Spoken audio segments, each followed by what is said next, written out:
Hey, good morning. It's Rob Travels with Dottie, and I thought you might enjoy this little video. So, on a whim, I went to the most advanced artificial intelligence interactive program that I could find. That's GPT-4 on Chat GPT. And I asked it a question. I said, what are the five biggest disadvantages of living the full-time RV lifestyle? And they immediately spit out five, and I'm going to debunk all five of them right here and right now. So the first one is limited space. I'm just going to read you what it said. Limited space in an RV means significantly downsizing your living space. The limiting space can lead to challenges in storage, privacy, and overall comfort. It becomes especially noticeable during long stretches of bad weather when illness strikes, as the confined quarters can feel particularly restrictive. You know, if you make the right decision about what size RV to live in, and you can see Dottie in the background on the bed, I got a small trailer. It's 21 feet. I mean, it's bigger than living in a van, but not a lot bigger. And I'm a fairly big guy, and I'm over 60, so I'm almost 6. I'm going to be 65 next year, guys.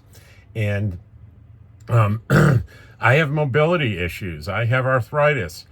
I am totally fine, right? You get used to the space that you live in, and you adapt and you overcome. So I'm not going to say I'm uncomfortable at all in the small space that I live in. Bad weather, it's cozy being in here during bad weather. I don't know what they're talking about. In good weather, you spend a lot of time outdoors and you have a lot of fun. So that's busted. So maintenance and repairs. RVs require regular maintenance and can be prone to breakdowns. Dealing with repairs can be more complicated than a stationary home, as you might find yourself in remote areas with limited access to services or parts. Additionally, the cost of maintenance and repair can add up, affecting your budget. Okay, I'm going to call BS on that one too. You're an apartment. If you're an apartment, you may have access to a maintenance guy that comes in and fixes stuff, but I hardly ever called maintenance people when I had problems in my apartment. I just fixed stuff myself.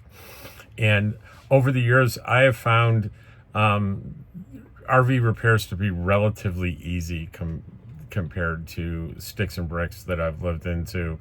And major problems are less frequent than they are with sticks and bricks. I remember having to replace air conditioning, probably 30 years ago in my house in Dallas, and that was thousands of dollars to do that. And I can replace the air conditioner on my thing for like less than $1,000, 30 years later. So what does that tell you? Let me just add, maintenance and repair can be fun. It's fun for me. I'm learning stuff. I feel a sense of accomplishment when I repair my own stuff. I feel one of the things that drives me to this lifestyle is feeling confident and self-sufficient. And you can fill yourself with confidence and self-sufficiency by learning how to take care of your own stuff. Lack of stable community. This one I can't hardly read with a straight face. While living on the road allows you to meet a wide variety of people, it can also lead to feelings of loneliness or lack of community.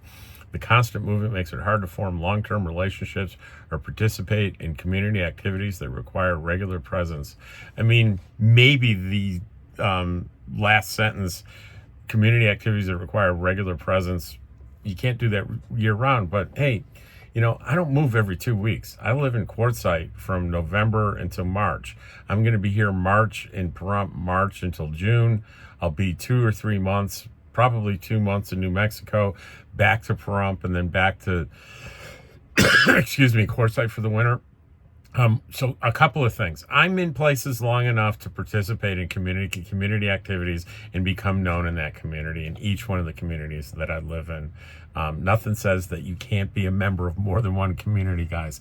And the overall nomad community, I feel more a part of that community with people that aren't necessarily near me at the moment, but are a phone call or a video call or a Zoom call away. These people I'm tighter with and have more in common with than probably any other community I've ever been involved in. So totally busted. And then number 4 is internet and connectivity issues. You talk about this all day long. How much of a problem is it really? There are inexpensive solutions through there are companies like HomeFi that, for $80 a month, or I think it's probably 88 with tax, $88 a month, you can get a device that that touches all three major carriers, T-Mobile, Verizon, and AT&T. So, if you're camping someplace where you don't have access to any one of the three, you're camping pretty remotely. And if you can afford it, Starlink at $150 a month and that's $700 a month up front. If it's that important to you, then you can find a way to put together the money for it. Connectivity is a little bit harder than it is in sticks and bricks in an urban area. But let me tell you, the freedom, the feeling of freedom associated with being able to be connected no matter where you are, or being in the case of the lower cost one, the HomeFi one, in maybe 90% of the places that you go, that's self-sufficiency and feeling of freedom and independence. It's a good thing.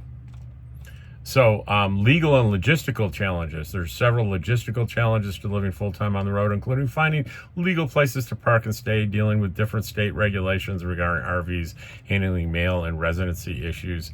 These factors can complicate aspects of daily life, from receiving packages to accessing healthcare and voting. Well, okay, there's some logistical challenges. Are they hard? No, they're not hard. Finding legal places to park, if you're like 99% of us, you want temperate weather, you want warm weather, you want to be between 60 and 80 degrees. And so where are you going to find that in this country? Maybe the Southwest, maybe Arizona, Nevada, New Mexico, maybe Southern California. Check how much Bureau of Land Management land there is to camp on for free 14 days at a time in this part of the country.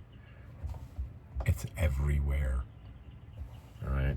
And if you have more money and you want to be in RV parks and plug in, all over the Southwest, outside these major metropolitan areas, are very affordable RV parks to stay in. If you want to stay in one RV park all year round, there are affordable options that are way more affordable than probably any apartment you can find anywhere. And from where I was from in Fairfax, Virginia, the cheapest way to live would be to rent a room in a house, just a room. And it's way more than most of the RV parks around here.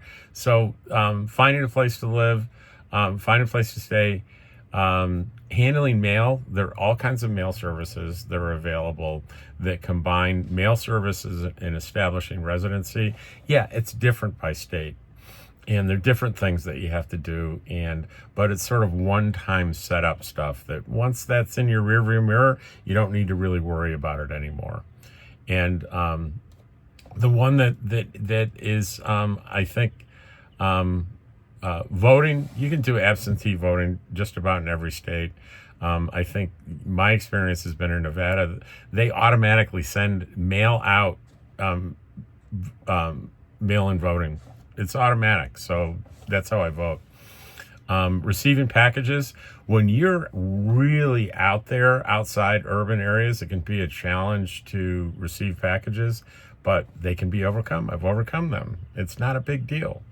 So ChatGPT level 4, I love you. I think it's really great, but you missed